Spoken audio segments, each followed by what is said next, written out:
Bonjour Jean-Philippe Hameux. Bonjour. Vous dirigez l'IESEG, l'Institut d'économie scientifique et de gestion. C'est une école de commerce en 5 ans, basée à Lille et à La Défense en région parisienne. Et parmi les formations post-bac, elle est la seule à figurer en haut des classements, comme celui de l'étudiant, où elle apparaît en 7e position ex aequo en 2019, ou le Financial Times, où elle est la 6e française et la 32e mondiale. Comment est-ce que vous expliquez cette exception dans un pays qui ne jure que par les prépas ? Bien, le modèle prépa et post-prépa est un modèle d'excellence, mais nous avons l'impression qu'il peut y avoir un autre modèle d'excellence. La prépa est très utile pour préparer les jeunes à comprendre les enjeux internationaux, nationaux, avec une culture générale de l'économie, mais aussi des méthodes quantitatives pour faire de l'analyse. Et ça, c'est très important pour des futurs leaders dans un monde complexe et changeant.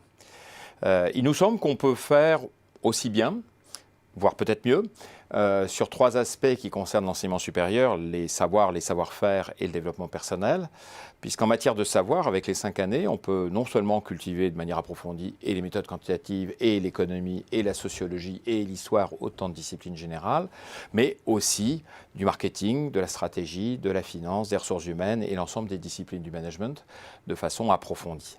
On peut aussi avoir un parcours de savoir-faire assez ouvert, puisqu'on a des stages de la première à la 5e année en France et à l'étranger, et des missions dans différentes entreprises sur 5 ans, donc on cultive profondément les savoir-faire.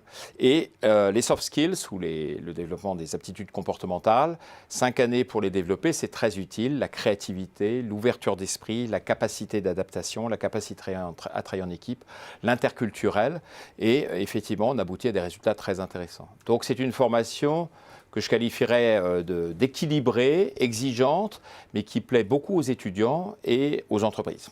Alors, vous avez d'autres particularités. Les cours sont depuis longtemps à presque 100%, on va dire 95% en anglais, à peu près.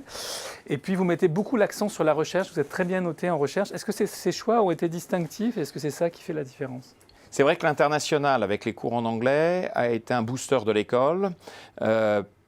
Et on l'a fait pour 2 raisons. Première raison, c'est que pour préparer des jeunes à être des acteurs du changement dans un monde globalisé, il est important de les former en anglais et qu'ils n'aient pas à découvrir le marketing en anglais à l'occasion d'un développement de carrière. C'est important aussi pour attirer des étudiants internationaux. Nous en avons 2400 de 100 pays différents. Et donc, c'est aussi un facteur d'attractivité qui a contribué à notre développement. 2400 sur 6000 étudiants. Voilà. Ouais. Et nous avons aussi eu l'avantage de pouvoir attirer des très bons profs internationaux, puisque enseigner en français, pour eux, ça aurait été un gros challenge.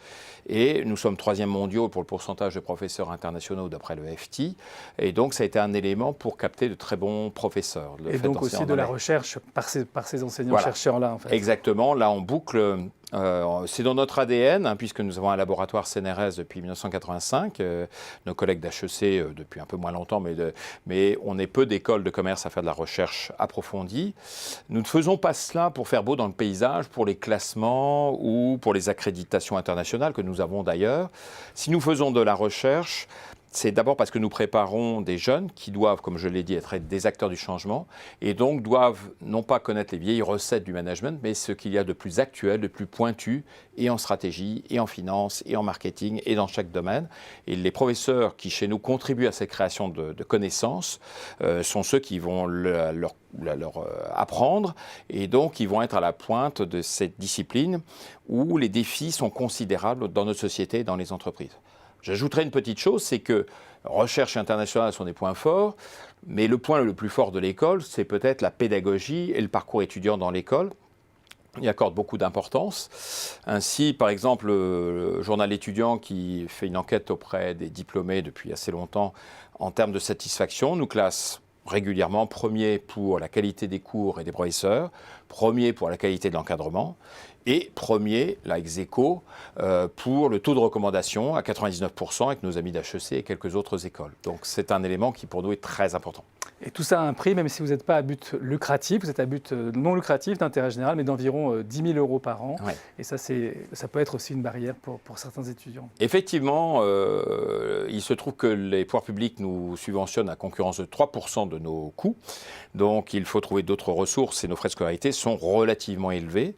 On fait en sorte qu'ils soient le moins possible et nous apportons des solutions de nature très très diverses sous forme de bourses, au-delà des bourses du Crous, sous forme de prêts sans intérêt, sous forme de cautionnement pour les prêts bancaires et des jobs étudiants sur le campus. Et on trouve une solution pratiquement pour tous les étudiants qui veulent réaliser, je dirais, le plus bel investissement de leur vie. Merci Jean-Philippe Hameux pour votre analyse. Merci.